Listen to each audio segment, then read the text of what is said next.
Hi, Robin here from repmusic, and today we're looking at drums, specifically kick drums. So a couple of years ago I did a drum test because I wanted to know which mic I wanted to use and which was going to be my VIP mic setup for drum kit. COVID hit, we were all running around trying to do other things. But we finally, with the help of my wonderful studio apprentice, Seb behind the camera, been getting these videos sorted out. So now I'm going to share with you today what's going on.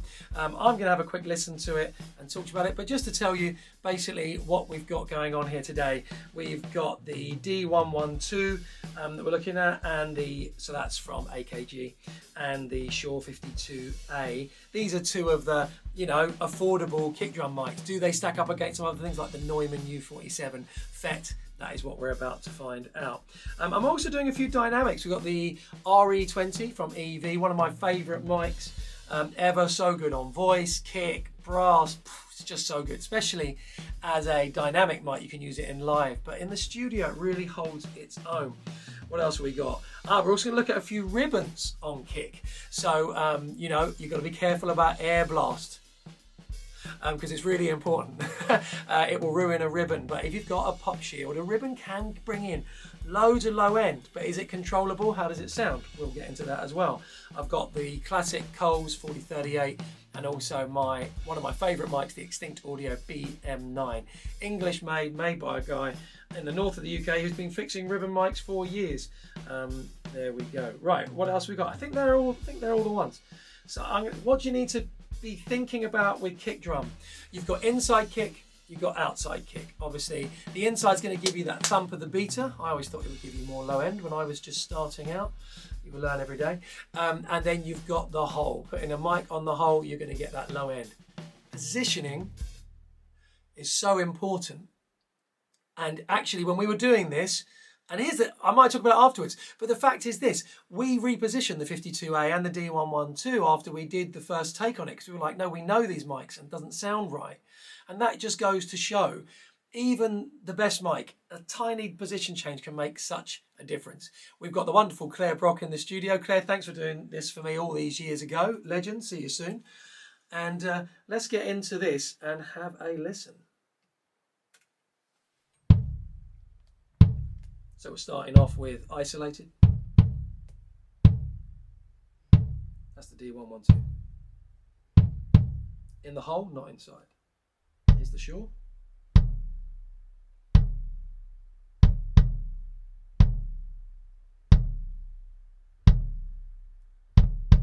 So those two you can hear, they sound pretty similar.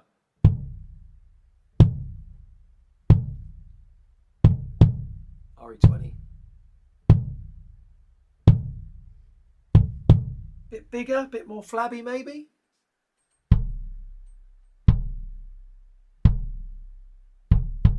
U47. You can hear, you lose some low end, it gets way more punchy, way more accurate, but combo could be amazing.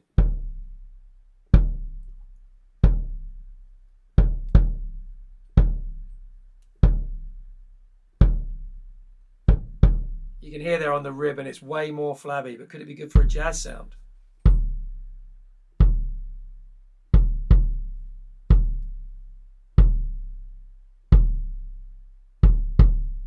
BM9, so much like the Coles, amazing mic.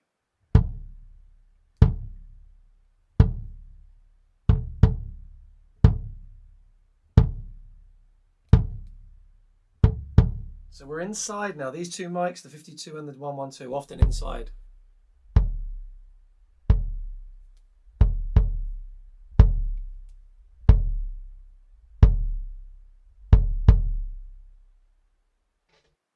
So that's the isolated drums. And here's the thing, okay? You listen to that, you're like, oh my God, those ribbons, they sound really flabby, I would say. And but that U47, it's lacking a bit of depth. But here's the thing, you want to hear it in the mix, in context, because on its own it's one thing, but sometimes all these issues just disappear when they're being used. That's why some of these mics have been used for decades to go in these positions, is because actually people weren't worried about isolating things back in the day, were they? Whack it on, have the kit, and off we go. So now we're going to look at the kick drum with just the kick drum mic isolated but with the rest of the kit being played, so we can hear bleed and how that affects what's going on. All right, let's have a listen. By the way, we just realised I'm not mic'd up. So this is off the camera mic. Sorry, we'll get it better next time. There was too much to do, and time is always short because, you know, we're in a studio.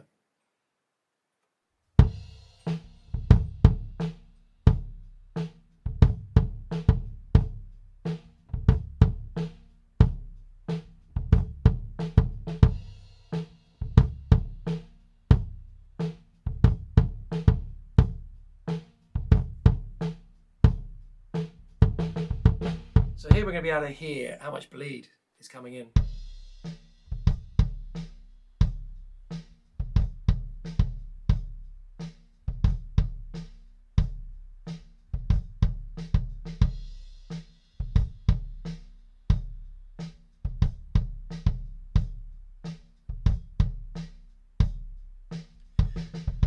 What Claire always says is at 52, you put it on a kick, it sounds like a kick drum, and it's just quite right there.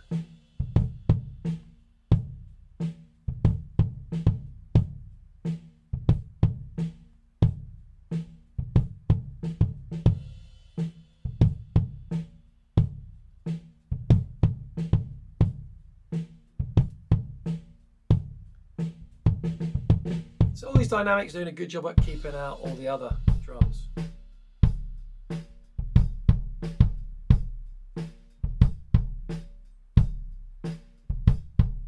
You can hear way more of the rest of the kit with this condenser mic.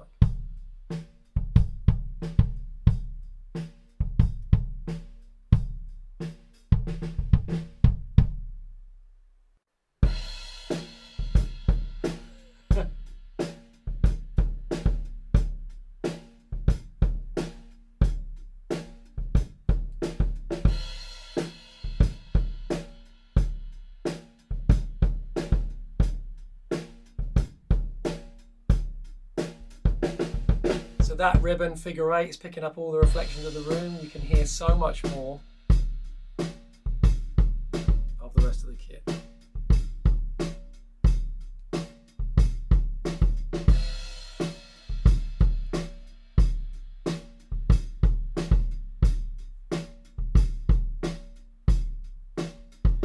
In fact, if I only had one mic, I'd take one of those ribbons, bring it up a bit higher. It'd be a great mono mic for a whole kit.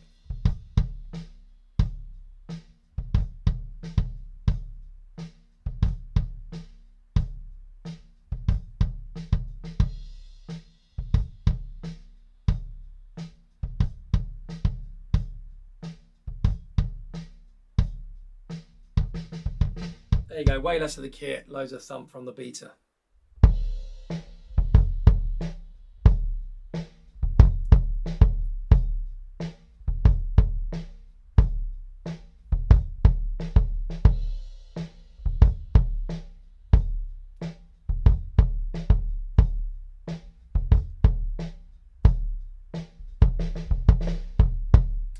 So there we go. What's the difference when you hear it with the bleed? Well, if you're trying to isolate because you really want to mix each drum individually, then you maybe want to use a mic where it's not going to be spilling. Those ribbon mics are great, but you've got to consider the whole of the room. Like I say, if I only had one mic on a drum kit, put a ribbon, put it front of the kit, and it would do a great job. In fact, I was one of the blind reviewers of that Extinct Audio mic for Sound on Sound, and when I heard it, I was convinced it was a Coles. It was doing such a great job. Now we're going to hear it in context, because all this isolation is fine for YouTube videos. Don't forget to like and subscribe.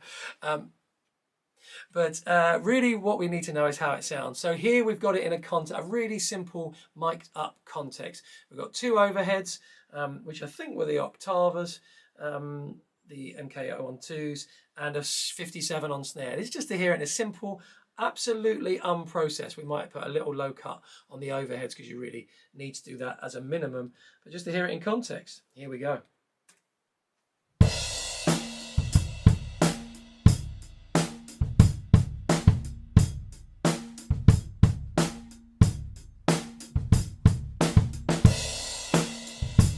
You hear it's really coming into its own suddenly. 112, not an expensive mic.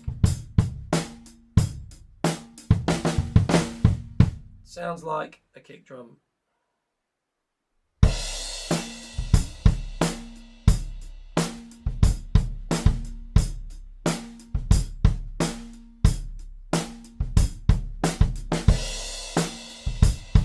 some higher frequencies in now.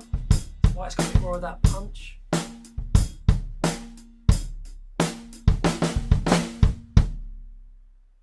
Yeah, definitely a bit more punch from that 52.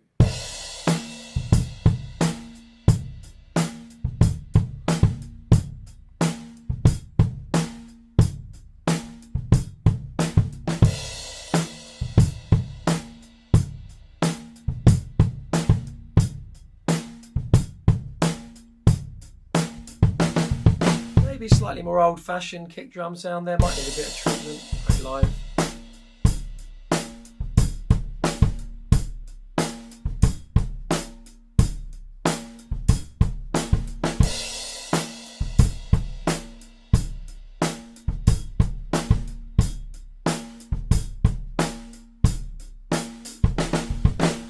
Definitely more acoustic there with the 47 up front. It sounds like more real, more wood.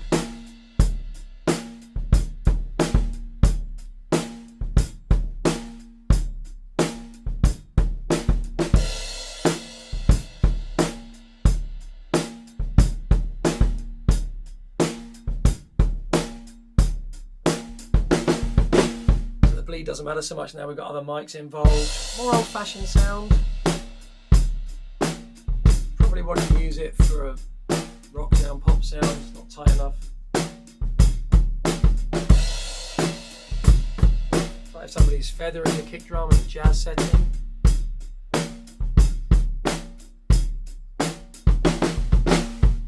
Now let's get inside the kick.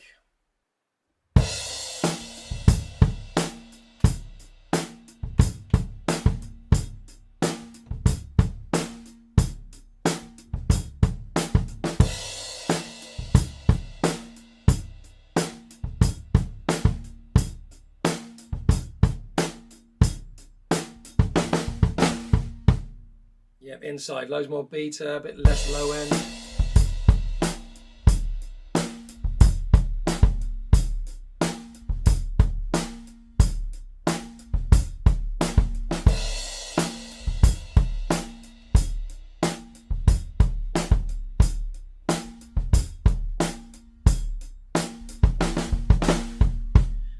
And there we go. So look, kick drums. Now here's the thing you've got to consider, and this is where I ended up. In fact, after this test, I actually sold my 112, open and honest, and I bought myself a 52A. We were using Claire's 52A in this setting, and I thought it's just so quick to get a kick sound. It just gets it. And for live as well, it's really good. But here's the thing that really made it for me. Comboing. We can't start comboing all these, will be here all day. But of course, if you think that the inside is getting more of that beta sound, a bit more of that high end, a bit more impact, and then the whole is getting a bit more of that low end sound. So I've ended up with my setup being a bit of a combo, 52 inside, 47 fet on the whole. But I was recently in a studio in London and they had a 47 on the kick, and this was more of a jazz crossover thing, a new album I'm working on, and the 47 was a lot further back and there was no inside kick mic. It was further back than I thought it was going to be, yet the actual sound from it was really good, really well treated, went through the right processing. I hope this gives you an idea here. They sound a lot different isolated. Do they sound that different when they're in the mixing context? No, not so much. Different mics for different genres, different mics for different wallets. So thanks for watching this. My name's Robin from repmusic, and I hope there's some information that you got here. Don't forget to like and subscribe. Please do drop me a comment, ask me a question. All of this is only my opinion. It's horses for courses, mics for budgets, mics for situations, live, studio, sound, how isolated are people, what does the room sound like? As always, it depends. Thanks for watching, see you soon.